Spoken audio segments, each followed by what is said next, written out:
গল্পকথন by Sabbir চ্যানেলে আজকে শুনবেন জনপ্রিয় লেখক হুমায়ূন আহমেদের ছোট গল্প কুদ্দুসের একদিন। মোহাম্মদ আব্দুল কুদ্দুস পত্রিকা অফিসে কাজ করে। বড় কাজ না, ছোট কাজ। চা বানানো, সম্পাদক সাহেবের জন্য সিগারেট এনে দেয়া, ড্রাইভার গাড়িতে তেল নেবে সঙ্গে যাওয়া যাতে তেল চুরি করতে না পারে। এই ধরনের টালটু ফালটু কাজ। কুদ্দুসের বয়স 52। 52 থেকে 16 বাদ দিলে থাকে 36। 16 বছরে মেট্রিক পরীক্ষা দেবার পর পুরো পরীক্ষা দিতে পারেনি, ইংরেজি প্রথম পত্র পর্যন্ত দিয়েছিল। গত 36 বছর ধরে সে নানান ধরনের চাকরি করেছে, সবই টালটু ফালটু চাকরি। অবিশ্বাস্য হলেও সত্যি, কিছুদিন সে একটা চোরের অ্যাসিস্ট্যান্টও ছিল। নিতান্ত ভদ্র ধরনের চোর, সুন্দর চেহারা, স্যুট পরে ঘুরে বেড়াতো। শান্তিনিকেতনী ভাষায় কথা বলতো। বসার কোনো উপায় নেই, লোকটা বিরাট চোর। কুদ্দুস যেদিন বুঝতে পেরেছে সেদিনই চাকরি ছেড়ে দিয়ে বায়তুল মোকাররম মসজিদে গিয়ে মসজিদের খতিবের মাধ্যমে তওবা করেছে। চোরের সঙ্গে বাস করে 400 টাকার মতো জমিয়েছিল। তার অর্ধেক মসজিদের দানবাক্সে ফেলে দিয়েছে। ইচ্ছে ছিল পুরোটাই দিয়ে দেয়, না খেয়ে থাকতে হবে বলে দিতে পারেনি। গত 36 বছরে যেসব চাকরি কুদ্দুস করেছে তার তুলনায় পত্রিকা অফিসের চাকরিটা শুধু ভালো না, অসম্ভব ভালো। দেশ বিদেশের টাটকা খবরের সঙ্গে যুক্ত থাকার মতো সৌভাগ্য বাংলাদেশের কটা মানুষের আছে? সকালবেলা ঘুম থেকে উঠেই বিনা পয়সায় খবরের কাগজ পড়া যাচ্ছে। এই সৌভাগ্য তো সহজ সৌভাগ্য না, জটিল সৌভাগ্য। প্রতিদিন সকালবেলা খবরের কাগজটা হাতে নিয়ে নিজের সৌভাগ্যে কুদ্দুস নিজেকে ঈর্ষা করে। যুবক বয়সে সে একবার গণক দিয়ে হাত দেখিয়েছিল। গণক বলেছিল, শেষ বয়সটা আপনার মহাসুখে কাটবে, বিরাট সম্মান পাবেন। পত্রিকা অফিসে কাজটা পাবার পর কুদ্দুসের ধারণা গণক মোটামুটি সত্যি কথাই বলেছে, শুধু বিরাট সম্মানের জায়গায় একটু ভুল করেছে। তার কিছু ভুল ত্রুটি তো হবেই। কুদ্দুস রাতে পত্রিকা অফিসেই ঘুমায়। কোনো এক কোনাকানা খুঁজে নিয়ে মাদুর পেতে শুয়ে পড়ে। চাদর দিয়ে সারা শরীর ঢেকে ফেললে মশার হাত থেকে মুক্তি। মেস করে থাকতে হচ্ছে না বলে বেশ কিছু টাকা বেঁচে যাচ্ছে। বেতন যা পাওয়া যায় তাতে আলাদা ঘর ভাড়া করে বা মেস করে থাকা সম্ভব না। তার দরকারই বা কি? সে একা মানুষ, এত শৌখিনতার তার দরকার কি? পত্রিকা অফিসে কাজ করতে এসে তার গত 3 বছরে 10,500 টাকা জমেছে। অকল্পনীয় একটা ব্যাপার। টাকাটা পত্রিকার সম্পাদক মতিউর রহমান সাহেবের কাছে জমা আছে, চাইলেই উনি দেন। কুদ্দুসের টাকার কোনো দরকার নেই, তবু মাঝে মাঝে মতিউর রহমান সাহেবের কাছ থেকে টাকাগুলি চেয়ে আনে।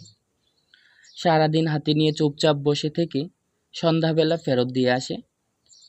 টাকা হাতে নিরিবিলি বসে থাকতে তার ভালো লাগে, নিজেকে রাজা বাদশার মতো মনে হয়। আজ সকালে তেমন কোনো কারণ ছাড়াই কুদ্দুসের নিজেকে রাজা বাদশার মতো মনে হতে লাগলো। সে চায়ের কাপ এবং পত্রিকা হাতে বসেছে, পা নাচাতে নাচাতে কাগজ পড়ছে। মজার মজার খবরে আজ কাগজ ভর্তি। খবরগুলি পড়ে ফেললেই তো মজা শেষ হয়ে গেল। কাজী কুদ্দুস প্রথমে শুধু হেডলাইন চোখ বোলাবে, ভেতরের ব্যাপারগুলি ধীরে সুস্থে পড়া যাবে। তারা কিছু নেই। সম্পাদক সাহেব চলে এসেছেন। তাকে প্রথম দফার চা দেওয়া হয়েছে। তিনি ঘণ্টাখানেকের ভেতর আর ডাকবেন না।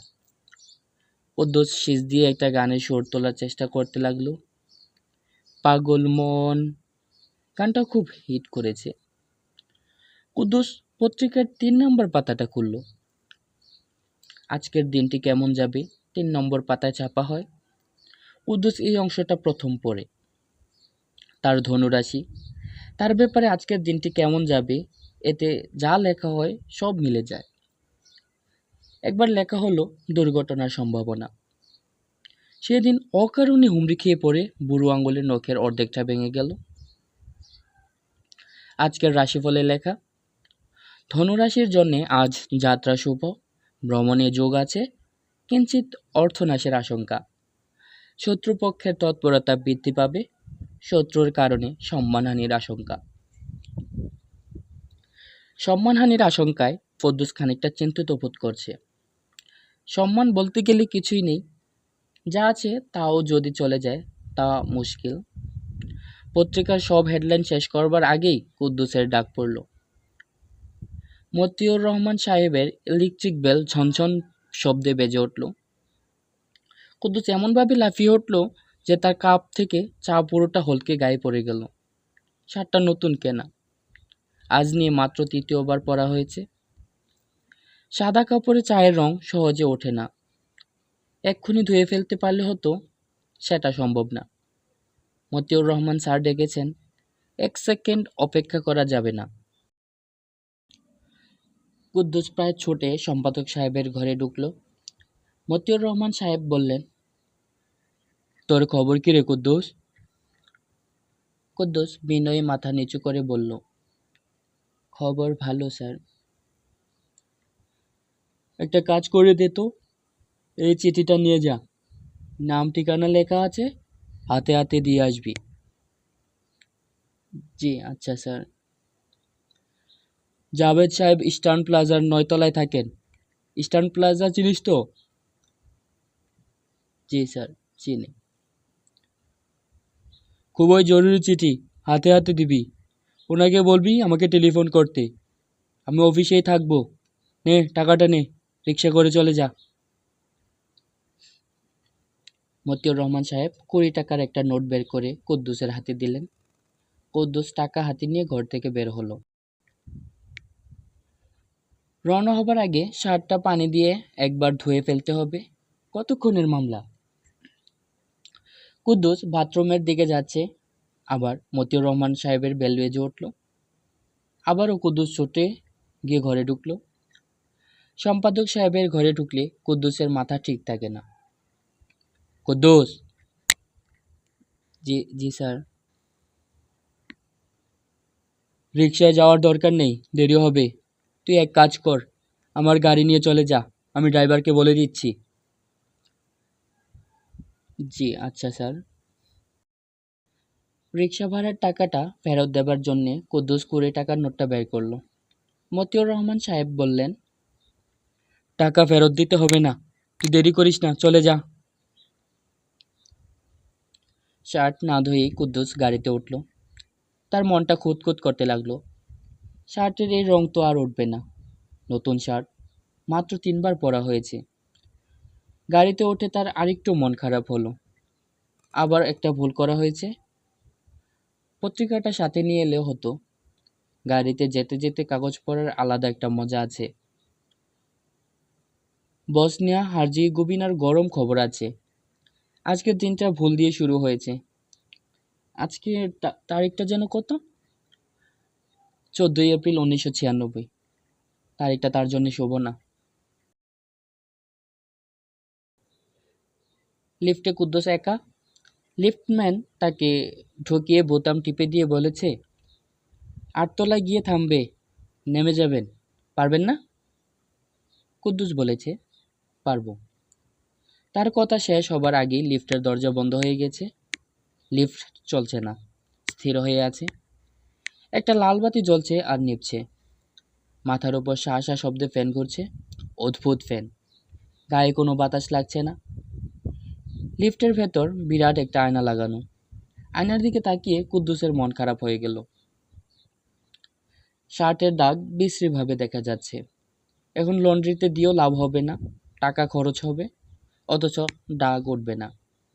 আচ্ছা, লিফটটা চলছে না, ব্যাপারটা কি? লিফটম্যান মনে হয় শুধু দরজা বন্ধ করার বোতাম টিপেছে, উপরে ওঠার বোতাম টিপতে ভুলে গেছে। সে কি 7 লেখা বোতামটি টিপবে? কুদ্দুস মনস্থির করতে পারছে না। এ কি বিপদে পড়া গেল। আগে জানলে সিঁড়ি দিয়ে হেঁটে হেঁটে উপরে উঠে যেত।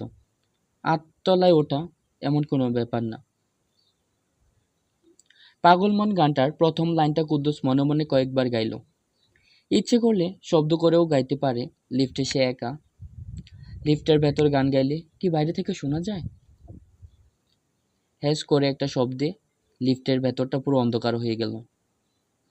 ইলেকট্রিসিটি কি চলে গেল? কুদ্দুসের বুকে ধক করে একটা ধাক্কা লাগলো। ঢাকা শহরে কারেন্টের কোনো ঠিক ঠিকানা নাই।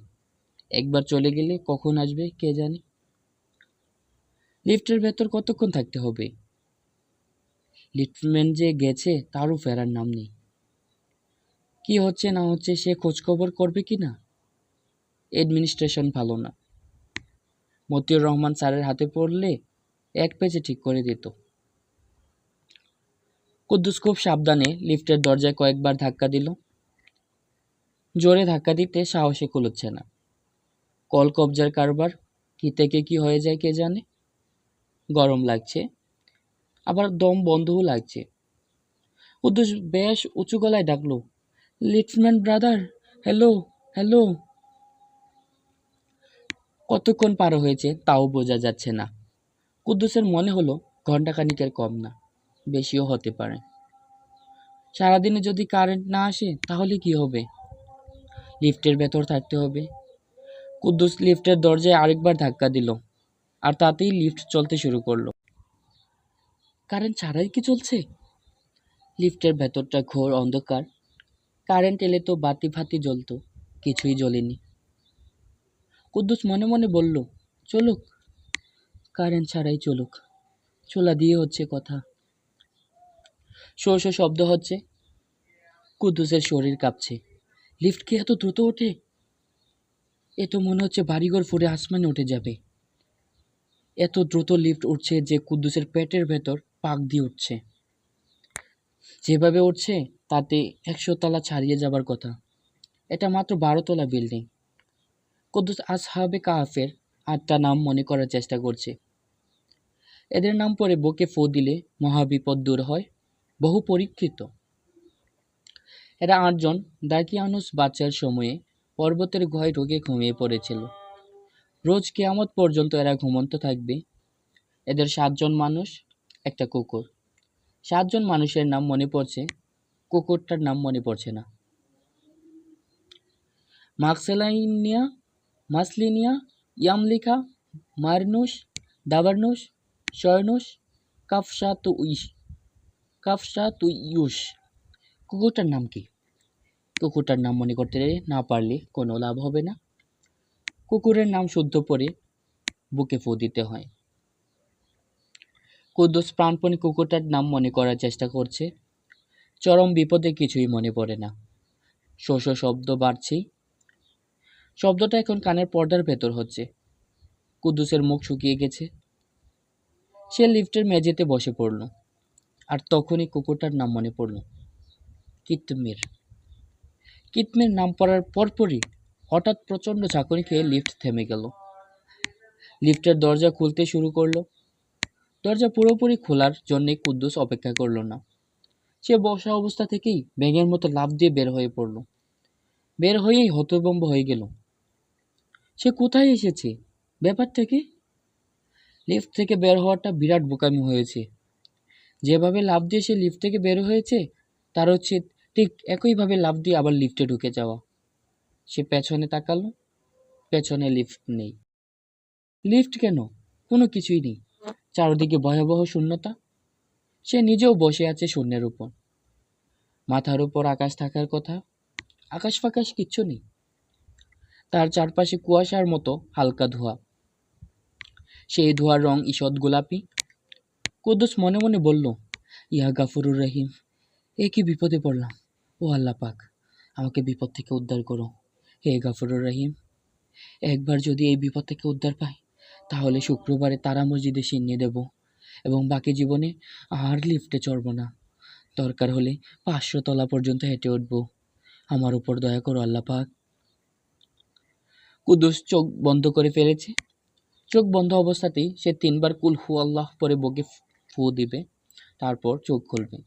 তাতে যদি কিছু হয়। কোনো দোয়াই প্রথম চোটে মনে পড়ছে না। হায়, এ কেমন বিপদ! কুদ্দুস চোখ খুলল। অবস্থার কিছু পরিবর্তন হয়েছে। আগে চারপাশে ছিল গোলাপি রঙের ধোঁয়া, এখন বেগুনি ধোঁয়া। আগে কোনো শব্দ ছিল না, এখন একটু পরপর সাপের শীষের মতো তীব্র শব্দ হচ্ছে। শব্দটা শরীরের ভেতর ঢুকে কলিজা কাঁপিয়ে দিচ্ছে। এর চেয়ে তো আগেই ভালো ছিল। কুদ্দুস ভেবে পাচ্ছে না সে আবার চোখ বন্ধ করে ফেলবে কি না। চোখ বন্ধ রাখা আর খোলা রাখা তো একই ব্যাপার হয়ে দাঁড়িয়েছে। আচ্ছা, এমন কি হতে পারে যে সে মারা গেছে? হার্ট ফেল করে লিফটের ভেতরে তার মৃত্যু হয়েছে। সে জগতে আছে, সেটা আর কিছুই না, মৃত্যুর পরের জগৎ। এরকম তো হয়, কিছু বোঝার আগেই কত মানুষ মারা যায়। সেও মারা গেছে, মৃত্যুর পর তাকে আবার জিন্দা করা হয়েছে। কিছুক্ষণের ভেতর মনকের নাকের আসবে, তাকে সওয়াল জওয়াল করে শুরু করবে। তোমার ধর্ম কি, তোমার নবী কে, এসব জিজ্ঞেস করবে। একই বিপদ। তুমি কে? কুদ্দুস চমকে চারদিকে তাকালো। কাউকে সে দেখতে পেল না। প্রশ্নটা সে পরিষ্কার শুনল। তাকেই যে প্রশ্ন করা হচ্ছে তাও বোঝা যাচ্ছে। কেমন গম্ভীর ভারী গলা, শুনলেই ভয় লাগে। এই, তুমি কে? কুদ্দুস কাঁদো কাঁদো গলায় বলল, স্যার, আমার নাম কুদ্দুস। তুমি এখানে কিভাবে এসেছো? স্যার, আমি কিছুই জানি না। লিফটের ভেতর ছিলাম, লাফ দিয়ে বের হয়েছি। বাইর হওয়া উচিত হয় নাই। আপনি স্যার এখন একটা ব্যবস্থা করেন, গরিবের একটা রিকোয়েস্ট। আমরা তো কিছুই বুঝতে পারছি না, তুমি এখানে এলে কি করে? স্যার, আমার ভুল হয়েছে, ক্ষমা করে দেন। কোথায় আসছি নিজেও জানি না, কিভাবে আসছি তাও জানি না। লিফটের দরজা ভালো মতো খোলা রাখি লাফ দিয়েছিলাম। এটা স্যার অন্যায় হয়েছে, আর কোনোদিনও করব না। সত্যি কথা বলতে সত্যি কথা বলতে কি, আর কোনোদিন লিফটেও চড়ব না। এখন স্যার ফেরত পাঠাবার একটা ব্যবস্থা করেন। আমি খাস দিলে আল্লাহ পাকের কাছে আপনার জন্য দোয়া করব। তোমার কোনো কিছুই তো আমরা বুঝতে পারছি না। প্রথম কথা হলো মাত্রা কি করে ভাঙলে? মাত্রা ভেঙে এখানে এলে কিভাবে? স্যার, বিশ্বাস করেন, আমি কোনো কিছুই ভাঙি নাই। যদি কিছু ভেঙে থাকে আপনা আপনি ভাঙছে, তার জন্য স্যার আমি ক্ষমা চাই। যদি বলেন পায়ে ধরবো, কোনো অসুবিধা নাই। তুমি তো বিরাট সমস্যার সৃষ্টি করেছো। তুমি কি বুঝতে পারছো ব্যাপারটা কি ঘটেছে? জি না।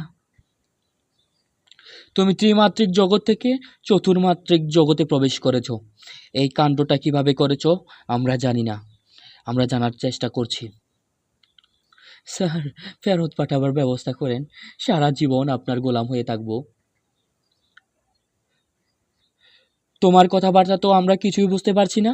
গোলাম হয়ে থাকবো মানে কি? কুদ্দুস বেকুল গলায় বলল, স্যার, গোলাম হয়ে থাকবো মানে হলো স্যার, আপনার সার্ভেন্ট হয়ে থাকবো। আমি আপনার মুখ দেখতে পারছি না, মুখ দেখতে পারলে ভয়টা একটু কমতো। আমরা ইচ্ছা করেই তোমাকে মুখ দেখাচ্ছি না, মুখ দেখালে ভয় আরও বেড়ে যেতে পারে। স্যার, যে ভয় লিফটের ভেতর পেয়েছি এরপর আর কোনো কিছুতেই ভয় পাবো না। রয়্যাল বেঙ্গলের খাঁচার ভেতর ঢুকে রয়্যাল বেঙ্গলকে চুমু খেয়ে আসবো, তার লেজ দিয়ে কান চুলকাবো, তাতেও স্যার ভয় লাগবে না। তোমার নাম যেন কি বললে?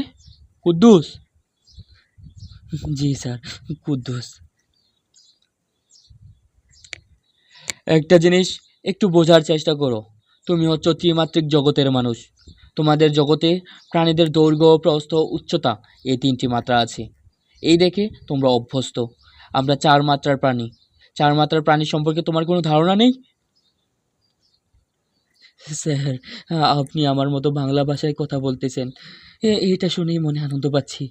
আপনার চেহারা যদি খারাপও হয় কোনো অসুবিধা নাই, চেহারার উপর তো স্যার আমাদের হাত নেই, এটা হলো বিধির বিধান। আচ্ছা ঠিক আছে, তুমি আমাকে দেখো। কুদ্দুসের শরীরে হালকা একটা কাঁপুনি লাগলো। হঠাৎ এক ঝলক ঠান্ডা হাওয়া লাগলে যেরকম লাগে সেরকম। তারপরই মনে হতে লাগলো তার চারপাশে যত বেগুনি রং আছে সব তার চোখের ভেতর ঢুকে যাচ্ছে। আবার চোখের ভেতর থেকে কিছু কিছু রং বের হয়ে আসছে। এ কি নতুন মুসিবত হলো! এই আচমকা রঙের আসা যাওয়া বন্ধ হলো। কুদ্দুস তার চোখের সামনে কি একটা যেন দেখলো। মানুষের মতোই মুখ, তবে স্বচ্ছ কাচের তৈরি। একটা মুখের ভেতর আরেকটা, সেই মুখের ভেতর আরেকটা, এরকম চলেই গিয়েছে। মুখটার চোখ দুটাও কাচের। সেই চোখের যে কোনো একটার দিকে তাকালে তার ভেতর আরেকটা চোখ দেখা যাচ্ছে, সেই চোখের ভেতর আবার আরেকটা। ঘটনা এখানে শেষ হলে হতো, ঘটনা এখানে শেষ না। কুদ্দুসের কখনো মনে হচ্ছে সে ভয়ঙ্কর এই মানুষটার ভেতর বসে আছে, আবার পর মুহূর্তেই মনে হচ্ছে ভয়ঙ্কর এই মানুষটা তার ভেতর বসে আছে। এই কুৎসিত জিনিসটাকে মানুষ বলার কোনো কারণ নেই। মানুষ ছাড়া কুদ্দুস তাকে আর কি বলবে ভেবে পাচ্ছে না। তুমি কি ভয় পাচ্ছ? জি না স্যার, যদি কিছু মনে না করেন একটু পেশাব করব, পেশাবের ব্যাগ হয়েছে। কি করবে? প্রস্রাব করব। আপনাদের বাথরুমটা কোন দিকে? তোমার কথা বুঝতে পারছি না, কি করতে চাও? স্যার, একটু টয়লেটে যাওয়া দরকার। ও আচ্ছা আচ্ছা, বর্জ্য পদার্থ নিষ্কাশন, তুমি তো আমাদের মহা সমস্যায় ফেললে। আমাদের এখানে এরকম কোনো ব্যবস্থা নেই। বলেন কি স্যার? আমরা দেহধারী প্রাণী নই। দেহধারী প্রাণীদের মতো আমাদের খাদ্যের যেমন প্রয়োজন নেই, তেমনি টয়লেটেরও প্রয়োজন নেই। এখন তুমি টয়লেটে যেতে চাচ্ছ? আমাদের ধারণা কিছুক্ষণ পর তুমি বলবে খিদে পেয়েছে। সত্যি কথা বলতে কি স্যার, খিদে পেয়েছে। সকালবেলা নাস্তা করি নাই, মারাত্মক খিদে লেগেছে। চক্ষু লজ্জার জন্য বলতে পারি নাই। সকাল থেকে এই পর্যন্ত কয়েক চুমুক চা শুধু খেয়েছি, পত্রিকাও পড়া হয় নাই।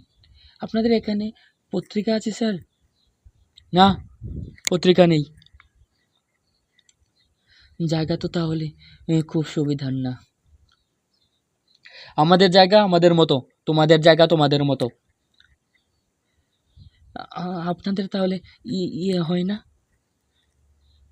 ইয়ে মানে কি?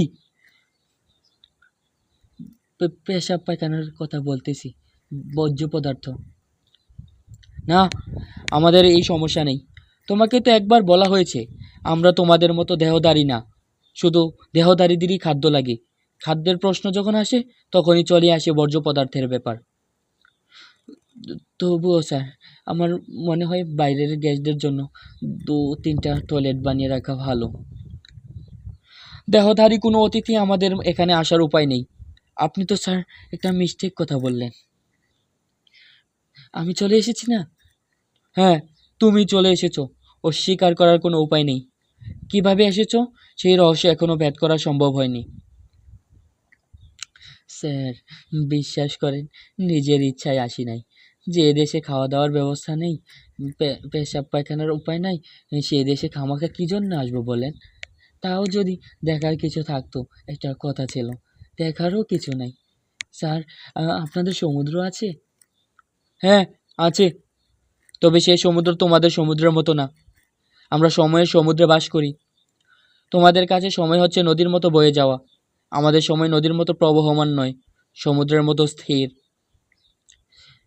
মনে কিছু নেবেন না স্যার, আপনার কথা বুঝতে পারি নাই। সময় সম্পর্কিত এই ধারণা ত্রিমাত্রিক জগতের প্রাণীদের পক্ষে অনুধাবন করা সম্ভব কঠিন, খুবই কঠিন। অঙ্ক এবং পদার্থবিদ্যায় তোমার ভালো জ্ঞান থাকলে চেষ্টা করে দেখতাম। এটা বলে স্যার আমাকে লজ্জা দেবেন না, আমি খুবই মূর্খ।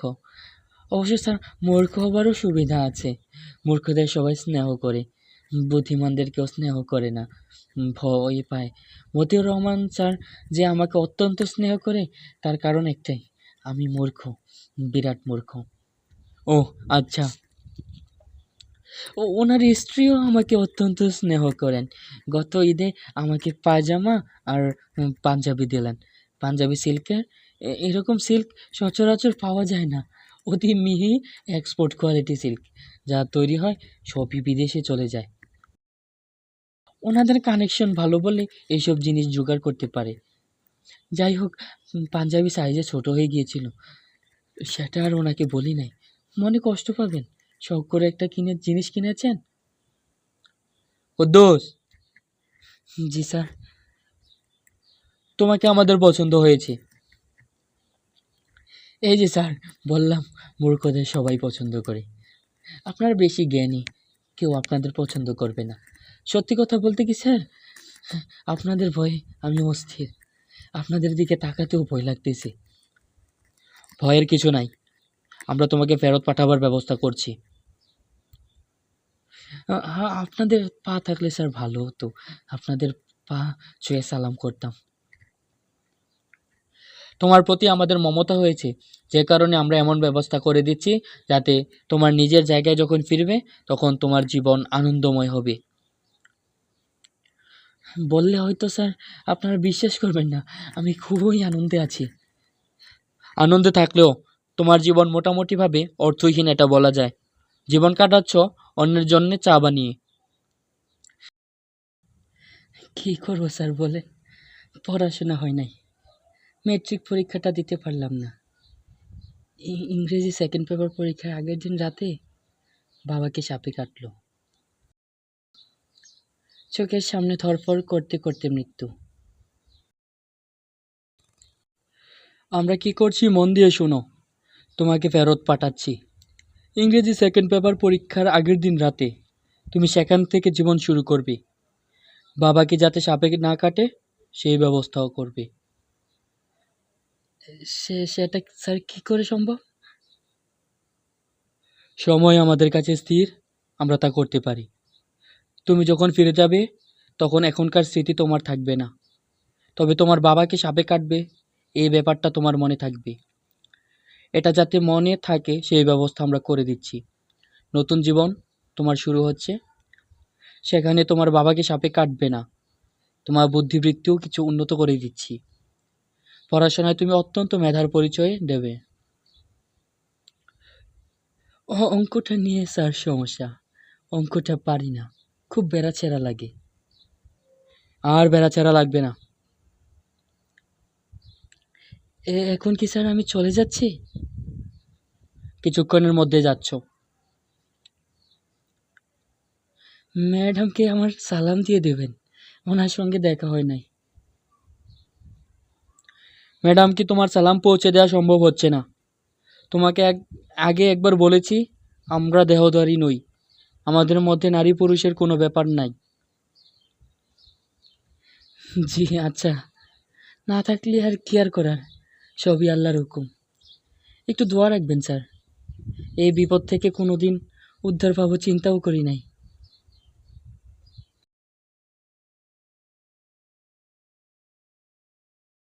কুদ্দুস হঠাৎ তার বুকে একটা ধাক্কার মতো অনুভব করলো। গভীর ঘুমে সঙ্গে সঙ্গে তলিয়ে পড়ল। ঘুমের মধ্যেই তার মনে হচ্ছে সে যেন অতল কোনো সমুদ্রে তলিয়ে যাচ্ছে। সেই সমুদ্রের পানি সীসার মতো ভারী, বরফের মতো ঠান্ডা। পানির রং গাঢ় গোলাপি। সে তলিয়েই যাচ্ছে, তলিয়েই যাচ্ছে। এই সমুদ্রের কি কোনো তলা নেই? কি এখন সে মারা যাচ্ছে? কুদ্দুসের ঘুম পাচ্ছে, চোখের পাতা ভারী হয়ে আসছে। সে চোখ মেলে রাখতে পারছে না, অথচ তার ইচ্ছা জেগে থাকে অদ্ভুত ব্যাপার কি হচ্ছে দেখে। কুদ্দুসের ঘুম ভেঙেছে।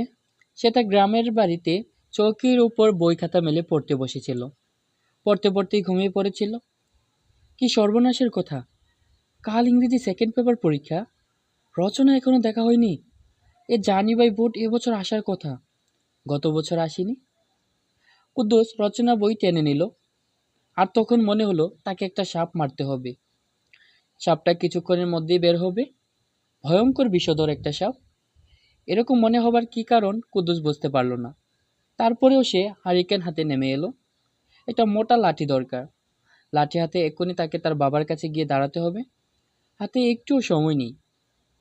কেউ একজন তাকে বলেছে, তাড়াতাড়ি করো, তাড়াতাড়ি করো। সে কেউ একজনটা কে? কুদ্দুস জানে না, শুধু জানে এক্ষুনি একটি সাপ তার বাবাকে ছোবল দিতে আসবে। তার দায়িত্ব সাপটাকে মারা। যদি মারতে পারে তবেই তার জীবন হবে অন্যরকম। কুদ্দুস তীক্ষ্ণ চোখে তাকালো। ওই তো সাপটা! সংকোচর নিঃশব্দে এগিয়ে আসছে। হেরিকেনের আলোয় তার চোখ জ্বলজ্বল করছে।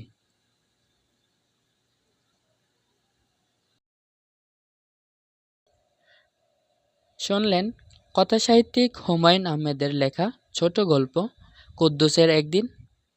যারা আজকে প্রথমবারের মতো শুনলেন তারা চ্যানেলটিকে সাবস্ক্রাইব করার পাশাপাশি গল্পতে একটা লাইক এবং বন্ধুদের মাঝে শেয়ার করবেন কাইন্ডলি। নিজেও ভালো থাকবেন, আশেপাশের মানুষজনকে ভালো রাখবেন। টাটা।